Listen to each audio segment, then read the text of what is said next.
Okay, for the chi-square test of independence, we're looking at whether or not two categorical variables are related. If they're related, they're dependent. If they're not related, they're independent. So in this one, we're looking at sex and footwear preference, and we went over there's a relationship between those two categorical variables at the 5% level of confidence. So here's the data, and our hypotheses are HO is always that there's not a relationship between the two categorical variables, and H1, or the alternative or the research hypothesis, is that there is a relationship between the two categorical variables, in this case sex and footwear preference. The degrees of freedom will be the number of rows in that table. There are two rows, male and female, minus 1, times the number of columns minus 1, and there are 5 columns there: sandals, sneakers, leather shoes, boots, and other. So we have 4 degrees of freedom, and so we'll look in the chi-square table, and we'll reject HO if the chi-square test is greater than the critical value from the table, which is 9.49. That's just the intersection of 4 degrees of freedom and a 5% level of significance. It's always a one-tailed upper test, so it's always going to be reject HO if chi-square test is greater, always greater than whatever the critical value is.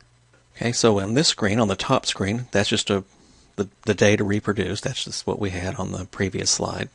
That's from the problem, or from the data that you collected if you're collecting it yourself. In the second table here, I just have the same table, but now I'm going to add each column. So 6 plus 13 is 19, 17 plus 5 is 22, adding across and getting every column. And then I'm going to get the sum for each row. So for males, it's 6, 17, 13, 9, and 5 is 50.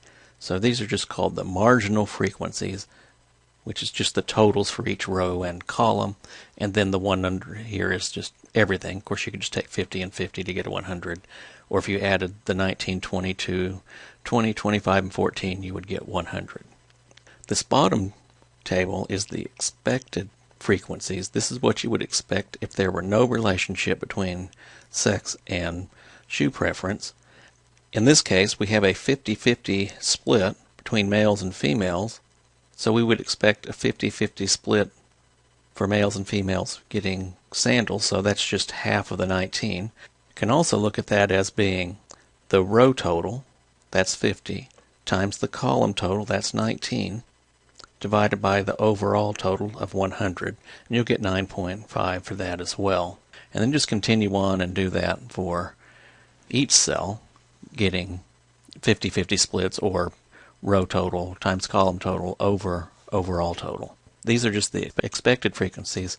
That's what you would expect if there were no relationship between sex and shoe preference. So at the top here, I've just reproduced those two cells, or those two tables, the observed frequencies and the expected frequencies. Now to check to see whether or not there is a relationship between the two, we're going to compare these two tables.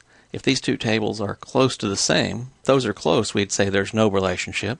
If they're far apart, then we think there is a relationship between the two variables. For each cell, we're going to get observed minus expected squared over expected. So in this first cell here, we take the observed, the 6, minus the expected, that's 9.5, square that, and divide by the expected value.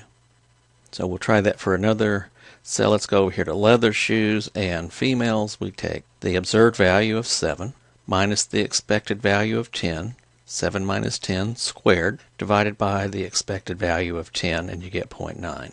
So the chi-square test, that should say chi-square test, is equal to the sum of all those. The sum of the observed minus expected squareds over expected. So I take the 1.289 plus 1.289 plus 3.273 and so on, and I get the sum of all of that to be 14.026, which is greater than 9.89.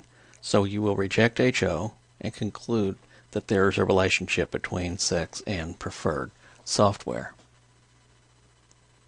You might want to hit pause right now and make sure you get all of that. I'm going to go ahead and move on.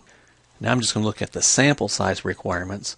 So you look at the expected values, and all of those have to be at least 1.